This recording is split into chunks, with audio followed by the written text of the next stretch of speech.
Selamat siang pemirsa, Berita Nusantara kembali menyapa Anda pada hari ini. Sejumlah berita aktual akan kami sajikan untuk Anda. Bersama saya Haifatunisa, inilah Berita Nusantara selengkapnya.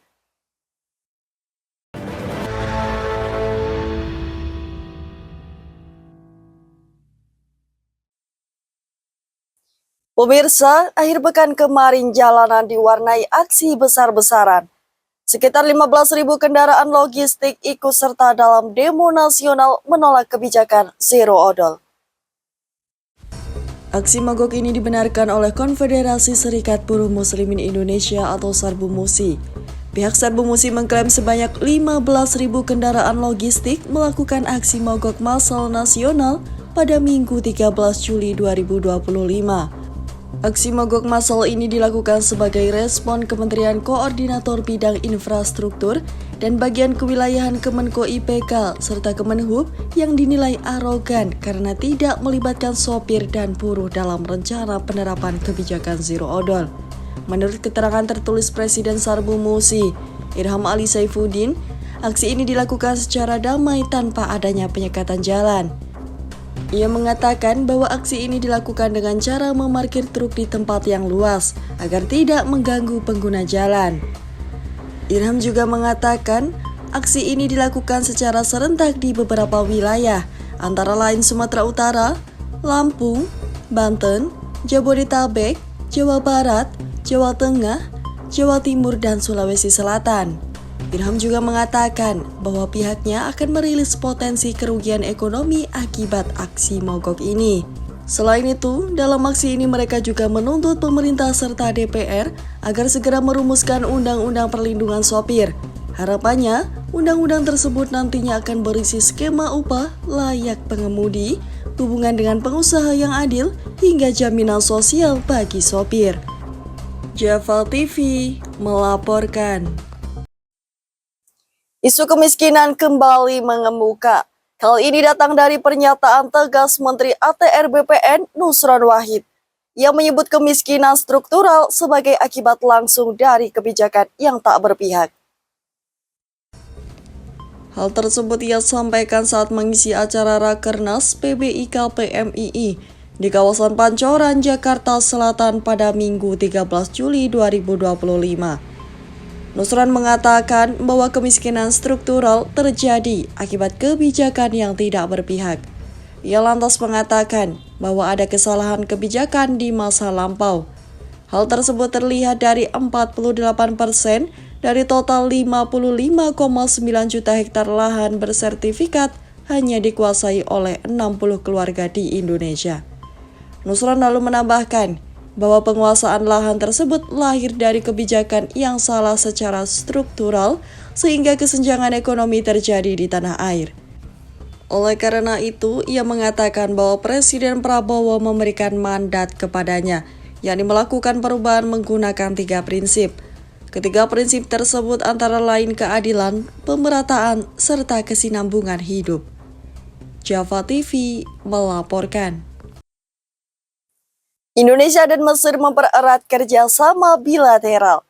Menteri Pertahanan Syarif Samsudin melakukan kunjungan resmi ke Kairo. Sabtu 12 Juli 2025 lalu, Menhan Syarif melakukan kunjungan bilateral ke Mesir. Dalam kunjungan tersebut, Menhan bersama dengan Jenderal Abdul Majid Sakir selaku Menteri Pertahanan Mesir membahas penguatan kerjasama antar dua negara. Sementara itu, dalam keterangan pers lengkap yang dirilis oleh Kemhan, pertemuan tersebut merupakan tindak lanjut dari komitmen Presiden Prabowo Subianto dalam kerjasama pemerintahan dengan Presiden Mesir, Abdel Fattah el-Sisi, terutama di bidang pertahanan. Pada pertemuan tersebut, kedua menhan membahas sejumlah kerjasama strategis, yakni penguatan kerjasama industri pertahanan, latihan militer bersama, serta peluang pertukaran militer ke depan. Tidak hanya itu, kedua menteri juga membahas pelatihan bahasa Arab sebagai upaya memperkuat komunikasi antar institusi pertahanan kedua negara. Di akhir, Menhan Republik Indonesia serta Menhan Mesir bersepakat membentuk kelompok kerja. Kelompok kerja ini nantinya dijadikan sebagai forum teknis guna menindaklanjuti berbagai inisiatif kerjasama yang disepakati. Java TV melaporkan. Setengah dari lahan bersertifikat di negeri ini dikuasai oleh segelintir orang kaya. Pernyataan tajam ini disampaikan langsung oleh Menteri ATR BPN Nusron Wahid. Hal tersebut dikatakan oleh Nusron kala ia menghadiri pengukuhan dan Rakernas 1 PBIK PMII periode 2025-2030. Nusron mengatakan hal tersebut dalam sebuah laporan diskusi dan penguasaan lahan nasional pada Minggu 13 Juli 2025 lalu. Nusron awalnya menyebut dari total 70,4 hektar areal penggunaan lain (APL) yang berada di bawah naungan Kementerian ATR BPR, sebanyak 55,9 juta hektar atau 79,5% lahan telah terpetakan dan bersertifikat. Namun, dari 55,9 juta lahan tersebut, sebanyak 48% lahan hanya dimiliki oleh sekelompok orang di Indonesia. Nusron lalu menyebut bahwa penguasaan melalui skema badan hukum atau perusahaan. Ia lalu mengatakan bahwa masalah ini adalah buah dari kebijakan yang tidak berpihak, sehingga memunculkan praktik ketimpangan di masyarakat. Oleh karena itu, ia mengatakan bahwa pemerintah akan melakukan upaya melalui 3 prinsip, yakni keadilan, pemerataan, dan kesinambungan ekonomi guna mengatasi ketimpangan ini. Java TV melaporkan. Kabar baik bagi lansia, difabel, dan ODGJ. Pemerintah berencana memberikan bantuan sosial seumur hidup bagi kelompok rentan ini. Rencana tersebut diungkapkan oleh Caimin setelah ia menghadiri pengukuhan PBIK PMII di Pancoran, Jakarta Selatan pada Minggu 13 Juli 2025 lalu. Caimin juga mengatakan bahwa masyarakat yang masuk selain ketiga kategori yang disebutkan, yakni lansia, ODGJ, dan difabel, akan dibatasi bansos maksimal 5 tahun. Sementara itu, Caimin mengatakan bahwa penerima bansos kategori miskin masih belum ada konsep baru. Ia mengatakan bahwa pihaknya saat ini masih mengikuti standar yang berlaku. Selain itu, Caimin juga membahas soal bansos yang digunakan untuk judi online yang sedang hangat di masyarakat. Pembahasan tersebut dilakukan ketika rapat terbatas bersama dengan Presiden Prabowo Subianto melalui moda daring. Java TV melaporkan. Presiden Prabowo Subianto melakukan lawatan penting ke Eropa.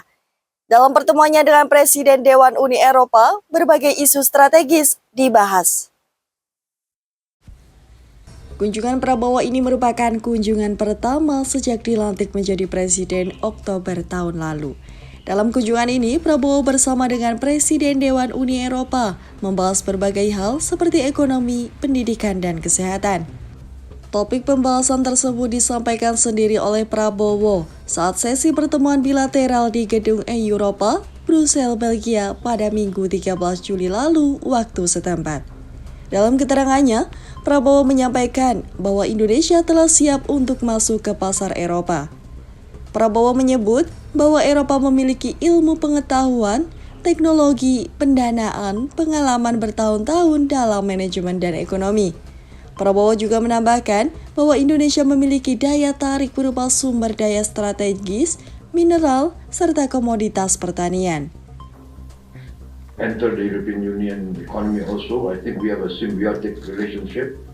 You have the science, the technology, the finance, the years of experience, managerial and economic, and we have critical. Tidak hanya itu, Prabowo juga menyinggung jumlah wisatawan Indonesia yang mengunjungi Eropa sebanyak 8 juta jiwa. Selain itu, Prabowo juga menyinggung 300 mahasiswa Indonesia yang menimba ilmu di Eropa. Di akhir, Prabowo mengatakan bahwa Indonesia terbuka terhadap kehadiran institusi internasional baik di pendidikan maupun di kesehatan. Java TV melaporkan. Dari gerakan sosial menuju arena politik, Ormas Gerakan Rakyat mempertimbangkan untuk berubah menjadi partai politik usai gelar rapat pimpinan nasional. Adanya wacana pembentukan tersebut diungkapkan oleh Ketua Umum DPP Gerakan Rakyat, Syahrin Hamid, usai Rapimnas di kawasan Jakarta Pusat pada Minggu 13 Oktober 2025 lalu. Syahrin mengatakan bahwa wacana tersebut berasal dari masukan struktur wilayah Gerakan Rakyat. Selain itu, Syahrin juga menyebut bahwa pembentukan perubahan dari ormas ke partai paling lambat tahun 2026. Syahrin mengatakan bahwa pembentuk partai harus berhati-hati karena harus memastikan kekuatan internal. Di akhir, Syahrin mengatakan bahwa saat ini belum ada keputusan pasti terkait pembentukan parpol. Ia menambahkan, saat ini hanya masukan saja dari struktur wilayah Gerakan Rakyat. Namun meski demikian, ormas Gerakan Rakyat disebut Syahrin sudah memenuhi syarat untuk menjadi parpol. Java TV melaporkan. Fatwa haram untuk sonhorek kini resmi mendapat dukungan dari MUI. Ketua Majelis Ulama Indonesia bidang dakwah dan ukhuwah, Khalil Nafis, mendukung fatwa haram yang dikeluarkan oleh Forum 1 Muharram 1447 Hijriah, Pondok Pesantren Besuk. Khalil menyebut bahwa sonhorek pantas untuk dilabeli haram. Hal ini karena kegiatan tersebut cenderung mengganggu masyarakat. Dalam keterangannya yang disampaikan kepada sejumlah wartawan di kawasan Pancoran, Jakarta Selatan pada Minggu 13 Juli lalu, Khalil menyebut karakter sonhorek dinilai mengganggu. Selain itu, Khalil juga menambahkan bahwa fatwa tersebut tidak tiba-tiba muncul atau dinyatakan secara serampangan. Khalil berpendapat bahwa fatwa ini dinyatakan usai dikaji oleh para ahli. Namun ia mengatakan fatwa tersebut bisa berubah apabila menjadi hiburan yang tidak mengganggu seperti acara hajatan di rumah. Sebelumnya, fatwa haram ramai dibicarakan usai Forum 1 Muharram 1447 Hijriah dari Pondok Pesantren Besuk, Kabupaten Pasuruan. Pengasuh Pondok Besuk, Kyai Haji Muhibul Aman Ali, menegaskan bahwa fatwa tersebut bukan berasal dari kebisingan suara, melainkan pada dampak sosial dari kegiatan sonhorek kala berlangsung. Java TV melaporkan. Pemalsuan beras kembali menjadi perhatian publik. Wakil Ketua DPR RI, Jujun Ahmad Syamsu Rijal, meminta agar aparat penegak hukum untuk segera menindak praktik pemalsuan beras yang beredar di kalangan masyarakat. Hal tersebut diungkap oleh Jujun di Hotel Bidakara, Jakarta Selatan, Minggu 13 Juli lalu. Jujun mengatakan kepada wartawan bahwa pemalsuan tersebut harus segera dihentikan. Ia mengatakan bahwa nantinya pihak aparat penegak hukum akan turun tangan menangani masalah ini. Politikus PKB tersebut juga mengatakan bahwa tindakan tersebut merugikan banyak orang. Selain itu, ia juga menyinggung kasus korupsi PT Pertamina Putra Niaga yang melakukan blending bahan bakar Pertalite menjadi Pertamax. Jujun lalu menambahkan bahwa aparat harus melakukan tindakan yang sama terhadap kasus oplosan, seperti bahan bakar, yakni menindak secara hukum. Jujun juga berharap Satgas Pangan agar kedepannya lebih gencar dalam menertibkan praktik oplosan tersebut. Umumkan saja sehingga masyarakat ini kan terjadi penipuan yang luar biasa kepada rakyat kita. Harusnya hak dia mendapatkan premium tetapi dengan berbagai hal mendapatkan medium atau bahkan sebaliknya harga premium dia mendapatkan medium atau yang seharusnya dia mendapatkan harga medium tetapi juga tidak sesuai hanya. Makanya kuncinya satu saja, Satgas Pangan bertindak tegas, lakukan penegakan hukum dan secara ini aturannya harus jelas. Catatan saya terkait dengan beras ini kan tidak ada aturan hukum untuk mengontrolnya. Payung hukum, regulasi untuk mengontrol tentang bantuan ini tidak ada. Java TV melaporkan. Momen hari pertama sekolah menjadi lebih bermakna. Menteri Kependudukan dan Pembangunan Keluarga mengeluarkan edaran tentang gerakan ayah mengantar anak di hari pertama sekolah. Gerakan Ayah Mengantar Anak di Hari Pertama Sekolah merupakan gerakan perpanjangan tangan dari gerakan Ayah Teladan di Indonesia. Sebelumnya, Gerakan Ayah Teladan Indonesia lahir dari rendahnya keterlibatan ayah dalam pengasuhan anak. Sementara itu, UNICEF mengungkapkan data bahwa 1 dari 5 anak di Indonesia tumbuh tanpa figur ayah. Kemudian, BPS mencatat hanya sekitar 37% yang diasuh oleh kedua orang tua. Menindaklanjuti data tersebut, Menteri Pendidikan Dasar Abdul Mukti turut mengimbau para orang tua agar hadir dan mengantar anaknya di hari pertama sekolah. Namun, muncul respon beragam dari kepala daerah perihal gerakan ini. Ada yang merespon dengan tegas, ada pula yang merespon dengan longgar. Misalnya di Bangka Tengah, Bupati Bangka Tengah, Al-Ghafri Rahman mendukung gerakan ini. Al-Ghafri memberikan kelonggaran jam masuk bagi ASN laki-laki yang mengantar anak ke sekolah. Sementara respon berbeda muncul dari Pemprov DKI Jakarta. Pemprov DKI tetap memberikan tindakan tegas terhadap ASN yang terlambat meskipun beralasan mengantar anak. Java TV melaporkan. Baik pemirsa, informasi tadi sekaligus menjadi penutup perjumpaan kita hari ini. Saya Hefatunisa dan segenap tim redaksi yang bertugas pamit undur diri. Selamat siang, salam berita Nusantara.